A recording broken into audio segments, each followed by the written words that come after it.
Welcome to the Botanical Gardens here in Antigua and Barbuda. And right now, as you can see, it's a little dry and only the strongest plants are thriving. I'm Patrice Martin, and this is another episode of the Conservation Series presented by the Department of Environment. Now, when fertile land becomes like a desert because of drought, deforestation, or inappropriate agricultural practices, it's called desertification. Now, on an island that is prone to all three, we must have a plan for our own survival. We'll hear more about those plans right on this very program. Stay with us.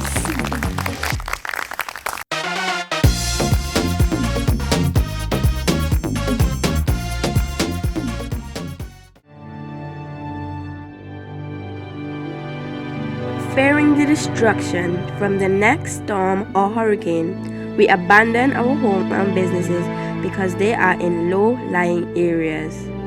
Our fishermen's nets and pots go empty for days and weeks.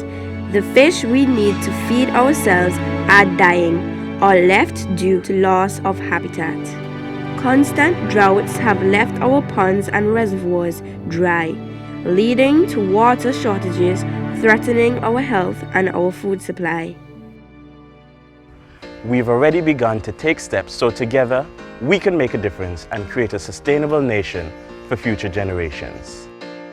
Planting a tree, reducing your driving by using public transportation, carpooling or switching to an electric car, using energy-efficient bulbs and appliances are all things you could do to make a difference in limiting climate change. Remember, there's no planet B.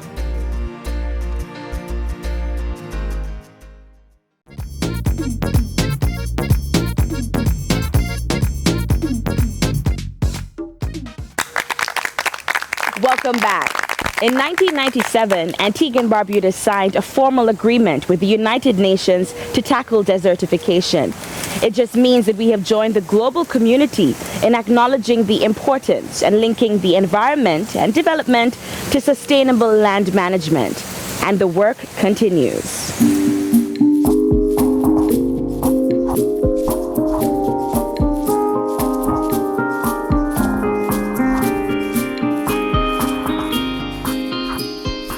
Drought is a recurrent feature for Antigua and Barbuda as a result of two things: climate change and human activities.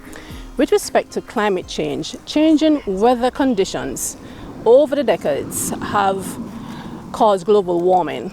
And as a result of that, we have had great evaporation, which in turn stimulates adverse weather effects. We have low rainfall patterns, but we're going to have higher intensity rainfall events. With the high intensity rainfall events and the degradation that has taken place, we will not have the infiltration required for us to build our aquifers. We will have greater runoff and less infiltration. That degradation condition stimulates drought condition in Antigua and Barbuda.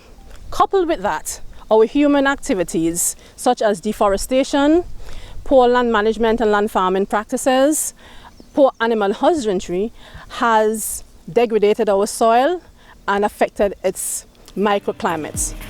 When we put those two things together, we can already see a pattern of drought occurring in Antigua and Barbuda.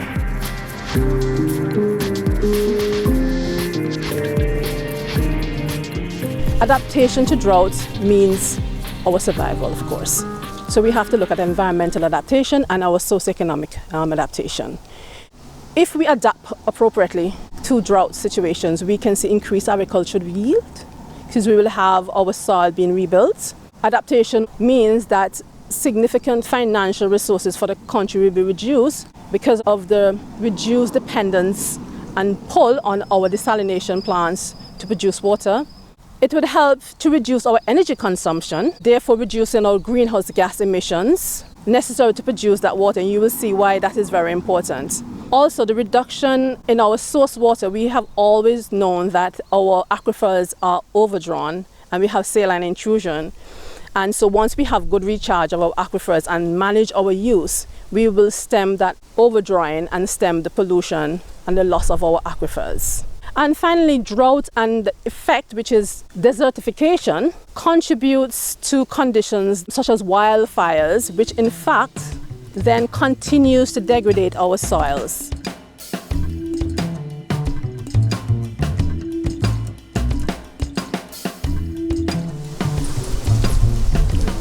When farmers doing their agriculture work, they have a low volume of soil, so the crop more likely, don't really give proper produce. So more likely they have to spend more money so they can have proper produce. So with drought, it makes it difficult for the farmers. Planting trees help to attract rainfall. Also, it helps to track the water, especially during drought. It helps to release the water back to the atmosphere. Especially, a prime example, the Wallens Dam. It was built mainly to hold water, but when we do the reforestation, it helps not only to track water, but it helps to serve, for when it's drought, to help to serve water back to the farmers and other trees around the area. We have a number of programs. Our Arbor Month initiative helps us to give away a lot of plants for free. Also, our Plant a Tree campaign helps us to work along with different community groups. And we also have programs within the schools that they propagate plants within the school sector. We also help with the reforestation with the waterway in Christian Valley and also McKenna's Pond.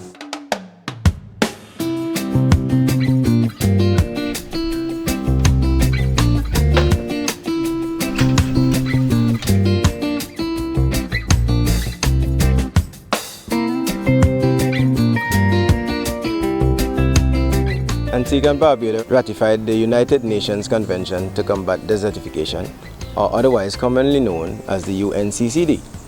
In doing this, we joined the global community in acknowledging the importance of linking environment and development to sustainable land management.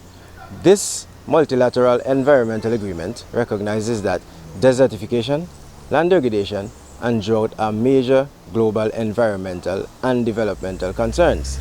Antigua and Barbuda has had our share of land degradation due to numerous factors, some of which include deforestation, unsustainable agricultural practices, poor soil and water conservation practices, introduction of invasive alien species, and inadequate development controls. These factors, though detrimental to the environment, can be avoided. They can be reduced or even reversed through collaborative efforts of key stakeholders. The push now is to promote sustainable land management practices through restoration, rehabilitation, or reclamation measures. The country has embarked on several initiatives over the past and present to address and combat land degradation, some of which include ecological restoration through the transformation of areas overgrown with invasive species and replacing them with more climate-resilient vegetation, and some of which have commercial value. Instituting national wildfire prevention strategy and educating the public on proper forestry management techniques. Improving data and information availability on the local soil resources in the country by conducting soil surveys and storing the data in databases. Additionally, replanting of thousands of trees to restore degraded lands in affected areas is helping to increase the productivity of our watersheds. Goal 15 of the Sustainable Development Goals urges countries to protect, restore, promote sustainable uses of our terrestrial systems, sustainably manage our forests, combat desertification, and halt and reverse land degradation and halt biodiversity loss. We in Antigua and Barbuda echo the move towards land degradation neutral world. That is, to accomplish the state whereby the amount and quality of land resources remain stable or increase within a specific time frame. This is necessary to sustainably support ecosystems functions, services, while enhancing food security. We continue to urge our nationals and residents, including our farmers, to strive for a greener, more productive and more prosperous Antigua and Barbuda for all.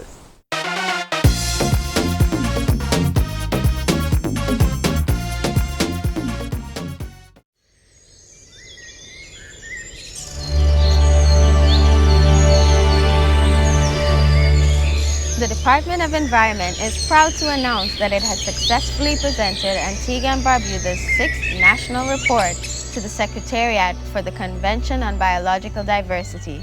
As a signatory to the Convention on Biological Diversity, Antigua and Barbuda is required to submit national reports on our progress in the implementation of the objectives within the Convention.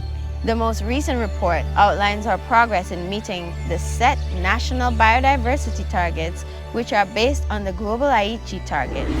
These are a set of 20 global targets under the Strategic Plan for Biodiversity 2011 to 2020.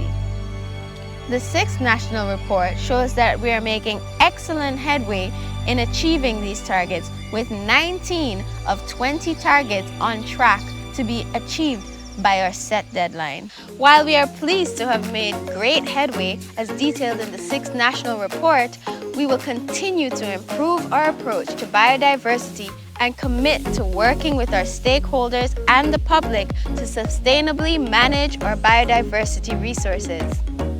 The Department of Environment wishes to thank you for taking an interest in Antigua and Barbuda's progress and will continue to keep you informed. Remember, it is our responsibility to preserve our island's biodiversity today for the generations of tomorrow.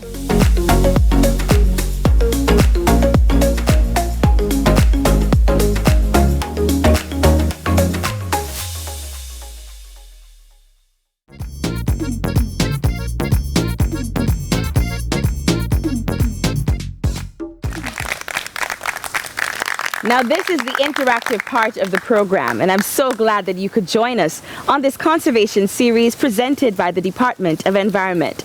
I'm Patrice Martin, and with me we have Gregory Bailey, Acting Director of Agriculture in the Ministry of Agriculture, Fisheries, Barbuda Affairs, and we also have Joan Sampson, Project Coordinator within the Department of Environment. Glad that you both could be here with us today.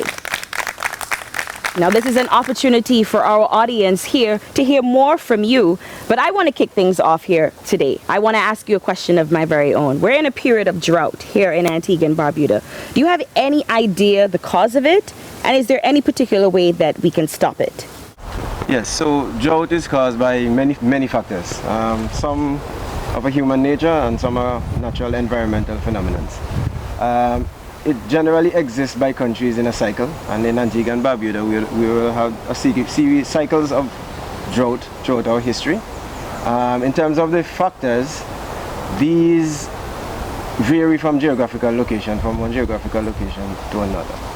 I think more important to us is the impact of drought and the parameters that we use to measure it.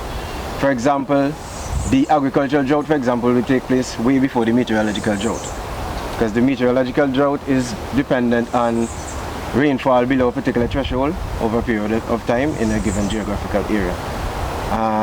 In terms of what we can do to mitigate against it, well, when we say drought, we think straight to water, right? So the idea is to conserve, preserve, and utilize in a way that is sustainable. So in addition to what Gregory said about climate change as one of the cause and human factor, and he mentioned what we can do with respect to the human intervention. But as we look at long-term mitigation, we also need to look at how we treat with our environment, and things such as tree planting, replanting, to stop and stem land degradation, to look at how we can bring back, renew our microclimate in the soil to ensure that when we do get our rainfall, that it's not runoff, but it is absorbed into the aquifer. So we have to also look at our long-term impact on addressing drought. Thank you so much for that, Joan, and to you, Gregory. I see that we have a question from the audience. Hi, so what support is the government providing local residents during these drought conditions? Okay, so from the perspective of the Department of the Environment, we have a number of projects that are ongoing that are giving support to residents to address drought condition. For instance, the Adaptation Fund project, which focuses on the McKennan's Waterway. We have the Sustainable Climate Change Fund, SCCF, Building Climate Resilience to Innovative Financing Mechanism. We have our EDA project, and these projects are given low interest revolving fund loan to persons to be able to adapt their homes to drought conditions. We understand that a majority of the population might not be able to access regular financial institutions to get funding, and by giving low interest loan, we are allowing a wider portion of the population to be able to get that funding. Some of the things that we are funding are water harvesting mechanisms, tank spouting. We are looking at the 3 R's: reuse, reduce and recycle. So we are allowing persons to outfit their homes so that they can reduce their consumption of water through like low flush toilets and efficient appliances. And we are also working with how we treat with the recycling portion, looking at your drainage mechanisms and training and teaching how we can recycle the water that we already use to water your plants, etc. So we are tackling all the R's in this project by allowing persons to access loan at the minimum. In addressing the drought, the government through the Ministry of Agriculture has a few initiatives. Generally speaking, we concentrate on education and training of farmers through the Extension Division in terms of soil and water conservation measures. And this has a whole host of activities, from the way you prepare the land to the way you plant and the way you apply nutrients and so forth. In addition to that, we have also embarked on a dam construction initiative, which we expect to construct several dams around the island over the next few years, and this will greatly help with our surface water catchment and hopefully reduce our dependence on reverse osmosis. And hopefully another spin-off benefit could be contribution to wells, because generally speaking, when you have stagnant surface water, it generally percolates better and stand a very high chance of recharging the wells. Hi, will planting more trees close to reservoirs help to improve drought conditions? That's a very good question, a very good research question also. I don't think I can answer a question like that in absolute terms. However, planting of trees does help in the long run in mitigating against drought through the impact of that plants generally have on the water cycle. So it's all about circulating water in the environment to the extent that you can to optimize the up and down movement, if I can call it that.